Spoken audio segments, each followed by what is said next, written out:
ಇದರಲ್ಲಿ ಪಾಲ್ಗೊಂಡಿದ್ದಾರೆ. ಎಲ್ಲ ಸಂಘ ಸಂಸ್ಥೆಗಳು ಸಹ ಪಾಲ್ಗೊಂಡಿದೆ. ಖಂಡಿತವಾಗಲೂ ಸಹ ಬಾಂಗ್ಲಾದೇಶದಲ್ಲಿ ನಡೆಯುತ್ತಿರುವ ಈ ಒಂದು ಹತ್ಯಾಕಾಂಡವನ್ನ, ಹಲ್ಲೆಯನ್ನ, ಅತ್ಯಾಚಾರಗಳನ್ನ ಖಂಡಿಸಲೇಬೇಕಾಗುತ್ತೆ. ಕಾರಣ ಏನು ಅಂತಂದ್ರೆ ಹೆಣ್ಣು ಮಕ್ಕಳನ್ನ ಅತ್ಯಾಚಾರ ಮಾಡ್ತಾ ಇದ್ದಾರೆ, ಹಿಂದೂಗಳನ್ನ ಹತ್ಯೆ ಮಾಡ್ತಾ ಇದ್ದಾರೆ, ಹಲ್ಲೆ ಮಾಡ್ತಾ ಇದ್ದಾರೆ. ಈ ಒಂದು ಕಾರಣಗಳಿಂದ ಭಾರತ ದೇಶದಲ್ಲೂ ಸಹ ಹಲವಾರು ಕಡೆಗಳಲ್ಲಿ ಈ ಒಂದು ಪ್ರತಿಭಟನೆಗಳು ನಡೀತಾ ಇದೆ.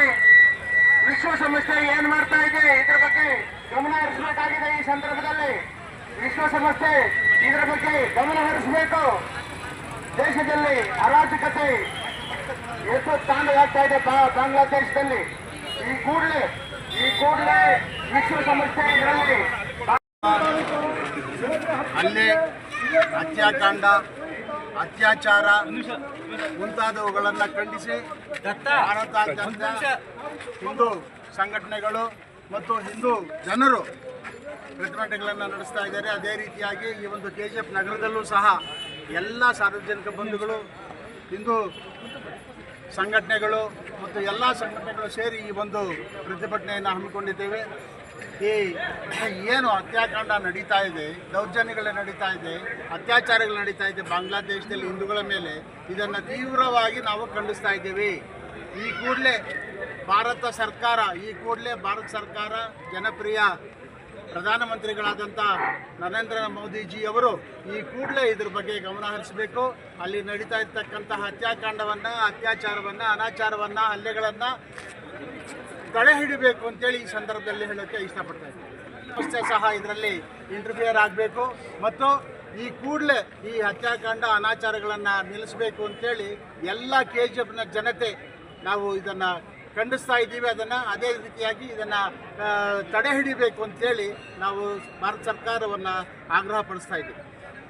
ಮಾತಾ ಕಿ KGF ಕ್ಷೇತ್ರದ ಹಿಂದೂ ನಾಗರಿಕ ವೇದಿಕೆ ವತಿಯಿಂದ ಇವತ್ತು ಬಾಂಗ್ಲಾದೇಶದಲ್ಲಿ ನಡೀತಕ್ಕಂಥ ಹಿಂದೂಗಳ ಕಗ್ಗೊಲೆಯನ್ನು ಖಂಡಿಸಿ ಇವತ್ತು ಸಾಂಕೇತಿಕ ಧರಣಿ ಕಾರ್ಯಕ್ರಮವನ್ನು ಎಲ್ಲ ಹಿಂದೂ ಬಂಧುಗಳು ಇವತ್ತು ಸೇರಿ ಕಾರ್ಯಕ್ರಮವನ್ನು ಮಾಡ್ತಾ ಇದ್ದೀವಿ.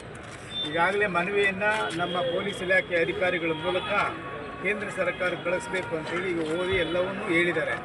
ಆದರೆ ನಾವೆಲ್ಲರೂ ಕೂಡ ಹಿಂದೂಗಳಾಗಿರ್ತಕ್ಕಂಥ ಈ ಹಿಂದೂ ದೇಶದಲ್ಲಿ ಹಿಂದೂಗಳಿಗೆ ಜಗತ್ತಿನ ಯಾವುದೇ ಭಾಗದಲ್ಲಿ ಹಿಂದೂಗಳಿಗೆ ತೊಂದರೆ ಆದಾಗ ನಾವೆಲ್ಲರೂ ಕೂಡ ಒಟ್ಟಾಗಿ ಸೇರಿ ಅದನ್ನು ಖಂಡಿಸ್ತಕ್ಕಂಥ ನಮ್ಮ ಆದ್ಯ ಕರ್ತವ್ಯ.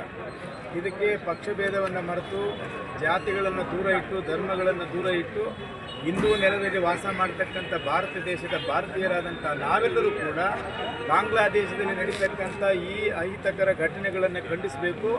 ಈಗಾಗಲೇ ನಮ್ಮ ದೇಶದ ಪ್ರಧಾನಮಂತ್ರಿಗಳು ಯಾವ್ಯಾವ ರೀತಿ ಈ ರೀತಿ ಘಟನೆಗಳು ಬಂದಾಗ ಜಗತ್ತಿನಲ್ಲಿ ಯಾವುದೇ ದೇಶದಲ್ಲಿ ಹಿಂದೂಗಳಿಗೆ ತೊಂದರೆ ಆದಾಗ ಯಾವ ರೀತಿ ರಕ್ಷಣೆ ಮಾಡ್ತಾರೆ ಅನ್ನೋದು ಇವತ್ತು ನಾವೆಲ್ಲರೂ ಕೂಡ ಕಣ್ಣಾರೆ ನೋಡಿದ್ದೀವಿ. ನಮಗೆ ಒಂದು ನಂಬಿಕೆ, ವಿಶ್ವಾಸ ಇದೆ. ನಮ್ಮ ದೇಶದ ಪ್ರಧಾನಮಂತ್ರಿಗಳು ಬಾಂಗ್ಲಾದೇಶದಲ್ಲಿ ನಡೀತಕ್ಕಂಥ ಹಿಂದೂಗಳ ಕಗ್ಗೊಲೆಯನ್ನು ಖಂಡಿಸಿ ಯಾವ ರೀತಿ ಪ್ರತ್ಯುತ್ತರವನ್ನು ಕೊಡ್ತಾರೆ ಅನ್ನುವಂಥದ್ದು ನಾವೆಲ್ಲರೂ ಕೂಡ ನಿರೀಕ್ಷಿಸ್ಬೋದು. ಆ ನಂಬಿಕೆ, ವಿಶ್ವಾಸ ನಮ್ಮ ಪ್ರಧಾನಮಂತ್ರಿಗಳ ಮೇಲೆ ಇದೆ. ಅದಕ್ಕಾಗಿ ನಾವೆಲ್ಲರೂ ಕೂಡ ಬಾಂಗ್ಲಾದೇಶದಲ್ಲಿ ನಡೀತಕ್ಕಂಥ ಹಿಂದೂಗಳ ಕೊಲೆಗಳನ್ನು ಖಂಡಿಸಿ, ಅತ್ಯಾಚಾರಗಳನ್ನು ಖಂಡಿಸಿ ಇವತ್ತು ಧರಣಿ ಮಾಡ್ತಕ್ಕಂಥದ್ದು ನಮ್ಮೆಲ್ಲರ ಕರ್ತವ್ಯ ಕೂಡ. ನಾವು ಯಾರಿಗೂ ಆಗಿದೆ, ಎಲ್ಲೂ ಆಗಿದೆ ಅಂತೇಳಿ ನಾವೆಲ್ಲರೂ ಸುಮ್ಮನೆ ಕೂಡುವಂಥದ್ದಲ್ಲ. ಇವತ್ತು ಅಲ್ಲೇ ಆಗಿದೆ, ನಾಳೆ ಇಲ್ಲಾಗ್ಬೋದು. ಅದಕ್ಕೆ ನಾವೆಲ್ಲರೂ ಕೂಡ ಒಟ್ಟಾಗಿ ಸೇರಿ ಧರಣಿ ಕಾರ್ಯಕ್ರಮಗಳನ್ನು ಮಾಡಬೇಕಾಗಿದೆ.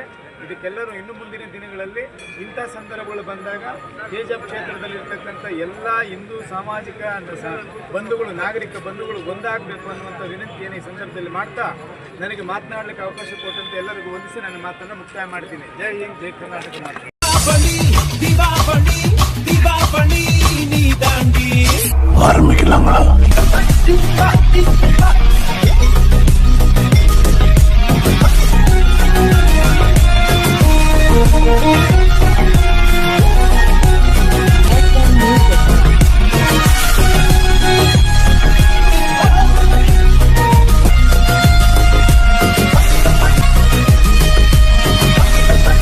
தரம் என்றும் நிரந்தரம், தரம் என்றும் நிரந்தரம், தரம் என்றும் நிரந்தரம்.